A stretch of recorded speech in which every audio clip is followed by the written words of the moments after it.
नमस्कार, कल्पना voice channel में आप सभी का स्वागत है। आज की हमारी कहानी है सास की साजिश।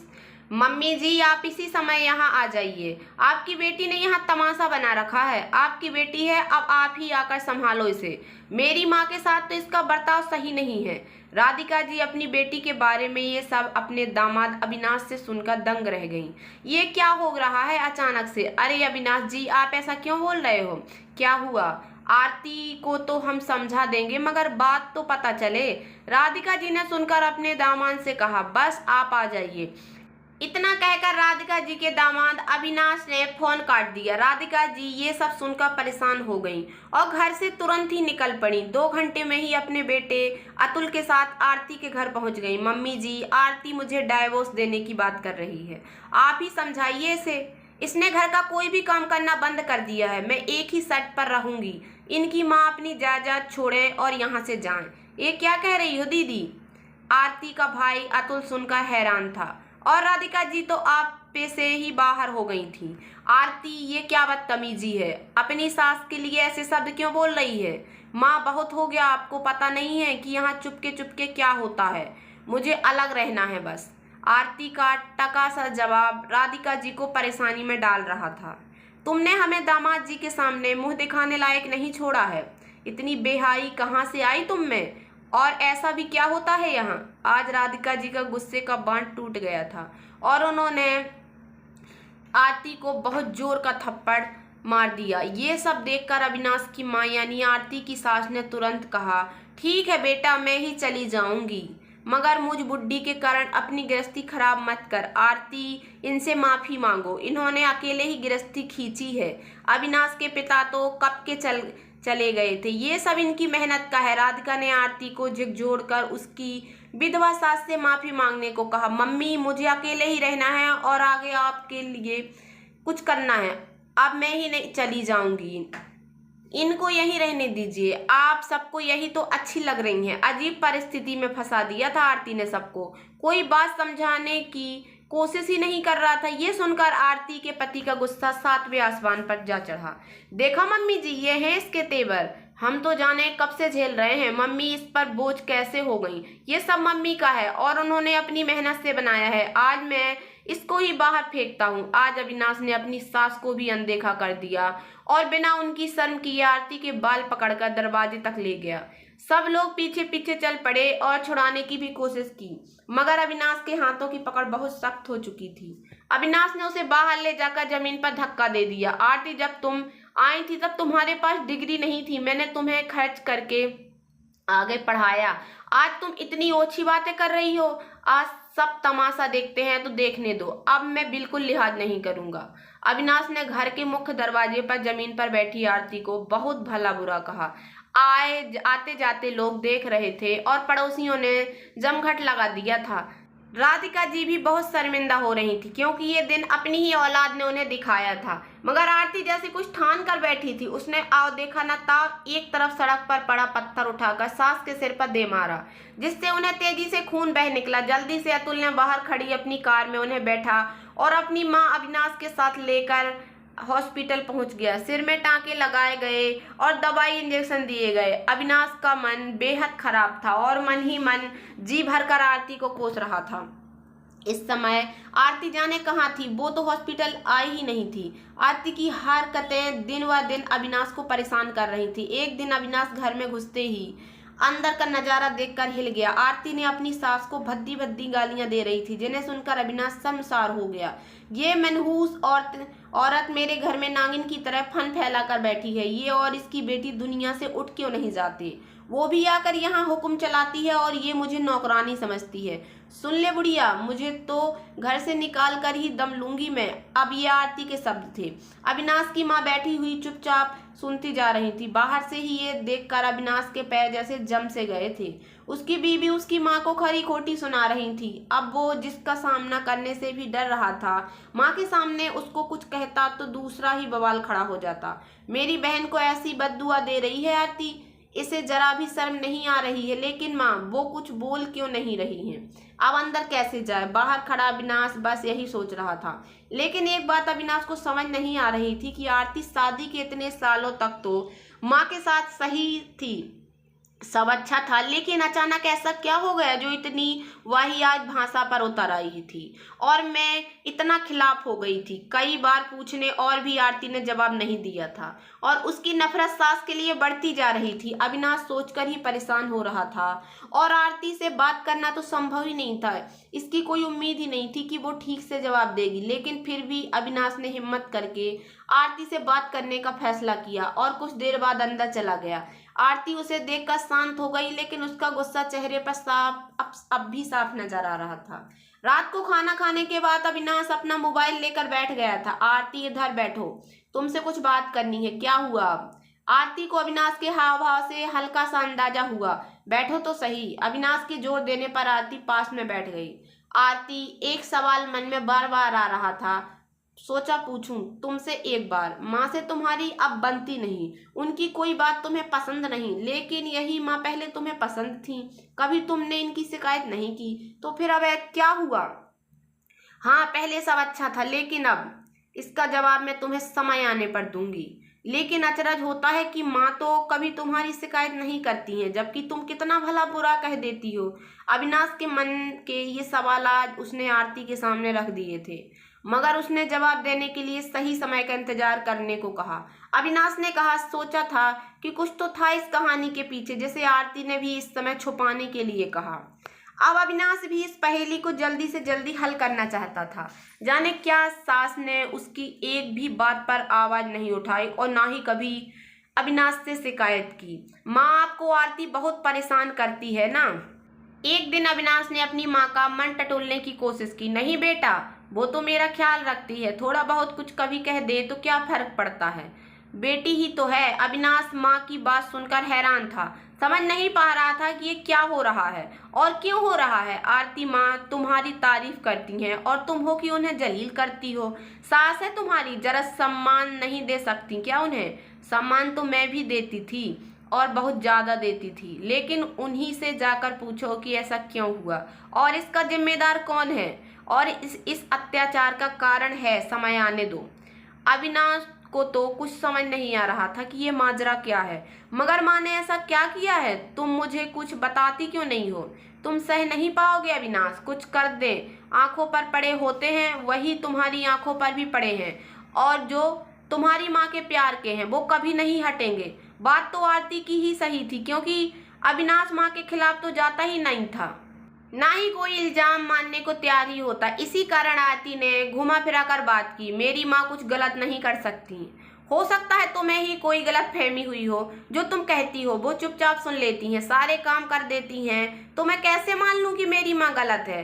बस इसी कारण आज तक नहीं कहा और अब कहूँगी भी नहीं, लेकिन इसकी इज्जत अब और नहीं कर सकती। मैं तो चाहती हूँ कि ये कुछ कहें, लेकिन मैं भी हैरान हूँ कि इतना परेशान करने पर भी बोलती नहीं।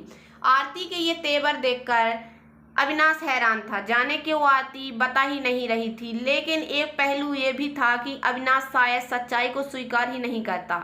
लो बेटा, मैं मंदिर से प्रसाद लाई थी, तुम खा लो। अविनाश की मां ने दोनों पोतों को बुलाकर उनके हाथ में प्रसाद दिया तो आरती ने आकर सास पर चीखना शुरू कर दिया। क्या कर रही है बुढ़िया? ऐसा कहकर आरती ने प्रसाद में हाथ मार दिया, जिससे प्रसाद नीचे जा गिरा। बहू, ये क्या कर दिया? भगवान के प्रसाद का अपमान नहीं करते और तुमने इसको नीचे गिरा दिया। सास खुद झुककर प्रसाद उठाने लगी। भगवान ही जाने कि ये प्रसाद है या कुछ और। मीठा तो कहीं से भी आ सकता है, भगवान का नाम लेकर क्या पता क्या मिलाया होगा इसमें। इस पर भी सास चुप ही रही तो आरती ने सास को धक्का मार दिया। तुझे मना किया है ना, मेरे घर में कुछ नहीं लाएगी, हम खरीद कर खा लेंगे, प्रसाद भी खुद ले आएंगे, मगर तुझे कोई जरूरत नहीं है। सास ने तिरछी निगाह से आरती को देखा और अपने कमरे में जाकर बैठ गई। कुछ दिन बाद आरती ने बाहर घूमने जाने का प्रोग्राम बनाया, लेकिन सास ने तुरंत मना कर दिया। अरे माँ, आप क्यों नहीं जा रही? आप भी चलिए, पूरा परिवार रहे करेगा तो अच्छा लगेगा। अविनाश ने अपनी माँ को मनाने की कोशिश की, लेकिन सास ने बिल्कुल मना कर दिया। अरे मैं क्या करूँगी तुम दोनों के साथ, तुम दोनों जाओ, मैं घर की देखभाल कर लूँगी। आरती को ये अजीब लगा। अविनाश, इनसे कहो हमारे साथ चलें। घर में अकेली नहीं रहेंगी। अविनाश ने फिर से अपनी माँ को कहा, लेकिन वो जाना ही नहीं चाहती थी। आरती, जब वो नहीं जाना चाहती तो तुम जिद क्यों कर रही हो? रहने दो उन्हें घर में, मैं दीदी को बोल दूंगा, वो इनके पास आ जाएंगी। इस बार आरती कुछ बोल नहीं पाई, जबकि वो दिल से नहीं चाहती थी कि सास घर में रुके, मगर आरती को ही मानना पड़ा। अविनाश ने जाने के लिए टैक्सी बुक कर ली थी और सब लोग उसका वेट कर रहे थे। अविनाश, मेरा तो मन ही नहीं कर रहा है अब जाने का। क्यों, अब क्या हो गया आरती? बस यूं ही मन अजीब हो रहा है। आरती ने माथे पर हाथ फेरते हुए कहा, अरे थकी होगी तभी ऐसा लग रहा है, रास्ते में सो जाना, आराम हो जाएगा। अविनाश ने आरती को समझाया। टैक्सी के आने पर सभी निकल चुके और सास घर पर अकेली रह गई थी। 3 दिन बाद सबको लौटकर आ जाना था। अगले दिन अविनाश के फोन पर एक कॉल आया, आपकी मम्मी का एक्सीडेंट हो गया है। फोन पर यह सुनकर अविनाश का दिल घबराने लगा और अविनाश ने तुरंत वापस आने की ठान ली। आरती ने अविनाश से कहा कि पहले एक बार माँ से बात कर ले, मगर माँ का फोन लगाया तो लगा ही नहीं, इसीलिए सबको लौटना पड़ा। रात तक सब वापस घर लौट आए थे। घर के बाहर जैसे ही कार रुकी तो अविनाश टैक्सी को पैसे देकर जल्दी से अंदर गया। माँ माँ माँ, लेकिन माँ अंदर कहीं नहीं दिखाई दे रही थी। घर खुला पड़ा था और माँ नजर ही नहीं आ रही थी। अविनाश, ऐसा कैसे हो सकता है? घर इस तरह खुला छोड़कर कैसे चली गई कहीं? अरे तुम अपना छोड़ो, यहाँ मुझे फिक्र बढ़ती जा रही है माँ की। कुछ देर बाद बाहर से अविनाश की दीदी प्रिया अंदर आई। अरे दीदी, माँ कहाँ है? घर में तो दिखाई नहीं दे रही हैं। माँ पास के हॉस्पिटल में ही है, मैं जल्दी में चली गई थी तो ताला लगाना भूल गई। माँ के पैर में फ्रैक्चर हुआ है। क्या, ताला लगाना ही भूल गई? ये भी कोई भूलने की बात है? दीदी, आपने घर में ऐसे ही रहती हो क्या आप? आरती का गुस्सा प्रिया पर फूट पड़ा।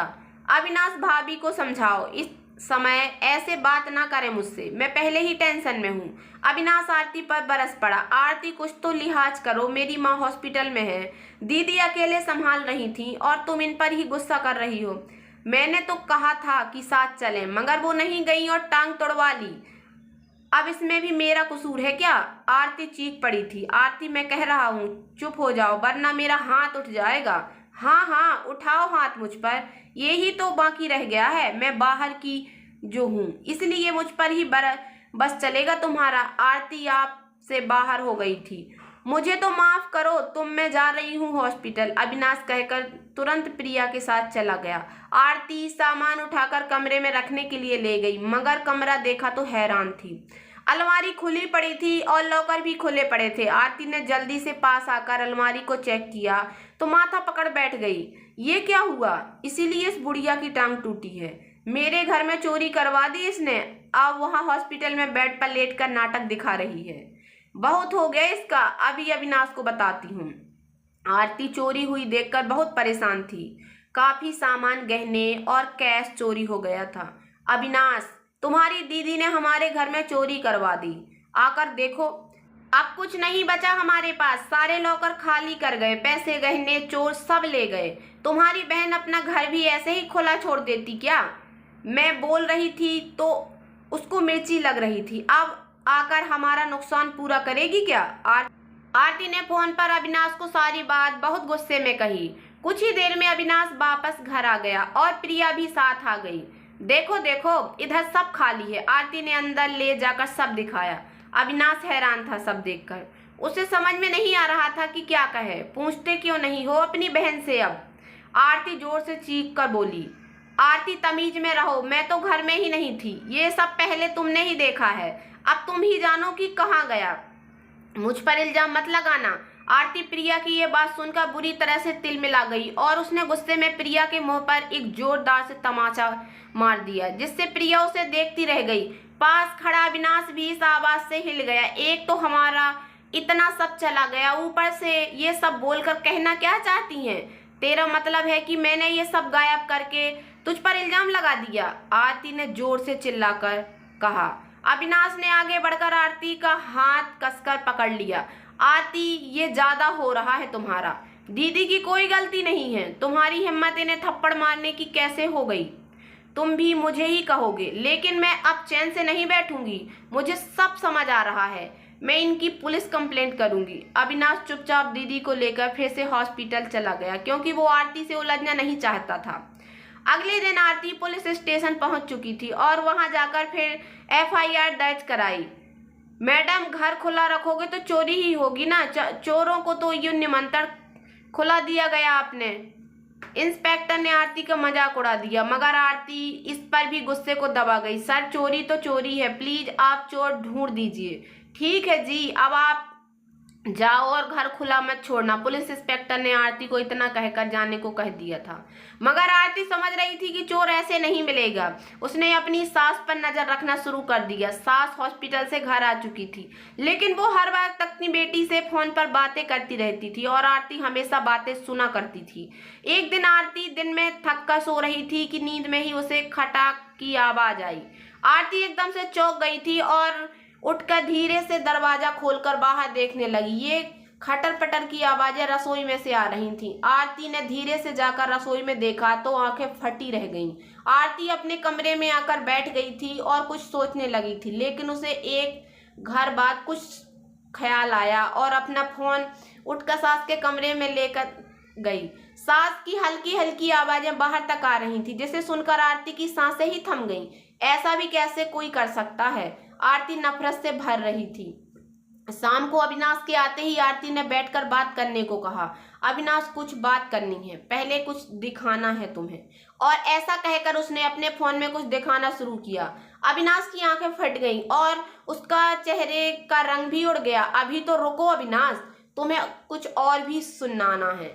ऐसा कहकर आरती ने एक फोन रिकॉर्डिंग ऑन करके अविनाश को सुनाना शुरू किया तो अविनाश सुनकर अपनी माँ के कमरे में दंदनाता हुआ पहुंचा। मम्मी, आपसे ये उम्मीद तो नहीं थी। अरे क्या हुआ बेटा? अविनाश की माँ कहते हुए उठने की कोशिश करने लगी तो अविनाश ने कहा, माँ अब नाटक मत कीजिए, मुझे सब पता है। और ऐसा कहकर उसने आरती से फोन लेकर रिकॉर्डिंग सामने रख दी, जिसमें अविनाश की माँ सामान्य रूप से चलकर रसोई से बाहर निकलकर अपने कमरे तक आ गई थी। और माँ, मेरे पास एक चीज और है आपको सुनाने के लिए, जिसने मेरी भी आंखों पर से पर्दे हटा दिए हैं। रिकॉर्डिंग ऑन हो चुकी थी और उसमें से अविनाश की माँ की आवाज आ रही थी, प्रिया, तीर एकदम निशाने पर लगा है, अब ये ही चली जाएगी यहाँ से। वो सोने के जेवर तू संभाल कर रखना और डॉक्टर को अपने पास से पैसे दे देना मुंह बंद रखने के। मैं तुझे बाद में दे दूंगी, अब मैं इस आरती को बाहर निकाल कर ही दम लूंगी। अविनाश की माँ के पैरों के नीचे से जमीन ही सरक गई थी। आज उनकी सारी पोल खुल गई थी, वो भी अविनाश के सामने। आरती ने आज अपने मन की बात कही थी और उसकी सच्चाई के सारे सबूत भी सामने थे, जिससे अविनाश को अपनी ही माँ और बहन से नफरत हो गई थी। अविनाश, तुम पूछते थे ना कि मेरा व्यवहार बदल क्यों गया था इनके साथ, यही कारण था। मुझे कई बार इन पर शक हुआ था, लेकिन सबूत नहीं था। जब इनसे बात की थी तो ये तुम्हारे सामने मेरे साथ मीठी बनकर रहने लगी थी। अगर मैं कुछ कहती तो तुम्हें शक भी ना होता, इसी कारण अलग होना चाहती थी। अविनाश की माँ ने खूब माफी मांगी, लेकिन अविनाश ने इस बार एक भी नहीं सुनी और अविनाश आरती को लेकर अब वाकई अलग रहने चला गया था और उसकी माँ माफी मांगती रह गई थी, लेकिन अब माफी का समय जा चुका था। तो दोस्तों, कैसी लगी आप लोगों को मेरी ये कहानी? अगर कहानी पसंद आई हो तो प्लीज़ मेरे वीडियो को लाइक कर देना। चैनल पर नए आए हो तो प्लीज़ सब्सक्राइब कर लेना और ज़्यादा से ज़्यादा शेयर करना। धन्यवाद दोस्तों।